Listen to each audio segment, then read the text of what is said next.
যে নামাজ ছেড়ে দিয়েছে সে ইসলাম থেকে বের হয়ে গেছে।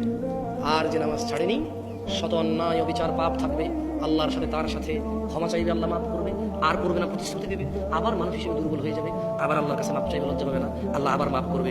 এরপর এক পর্যায়ে আল্লাহ ঘোষণা দিয়েছে ইল্লা মান তাব, অথবা যে ব্যক্তি তার সমস্ত গুনাহ থেকে ফিরে আসে, ওয়া আমানা, আল্লাহর প্রতি ঈমান আনে, ওয়া আমিলা আমালান সালিহা, তার গুনাহ যত কিছুই হোক সে যদি ফিরে আসে, ঈমান আনে, মাপ চায়, ভালো কাজ করে, ফাউলাইকা ইউবাদদিলুল্লাহ সাইয়্যাতিহিম হাসানাত। এই যে লোকটা বললো জেনা করবে না, আবার করছে, চেষ্টা করছে না করা হয়ে গেছে, নেশা করবে না আবার করছে, সর্বোচ্চ চেষ্টা করেছে না করার পথে হয়ে গেছে।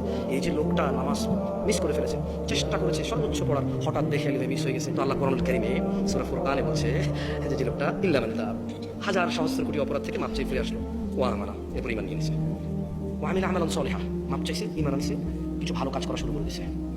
তাহলে হচ্ছে ফাউলাইক, তার পিছনের যে হাজার লক্ষ কোটি সহস্র গুনাহ আছে, ইউবাদদিলুল্লাহ, আল্লাহ বদল করে দেবে গুনাহগুলোকে, শুধু মাপ না, এগুলোকে আল্লাহ বদলাই দেবে, এক্সচেঞ্জ করে দেবে, কিসে? সাইয়্যাতিহিম হাসানাত, নেকিতে পরিবর্তন করে দেবে সব গুনাহকে।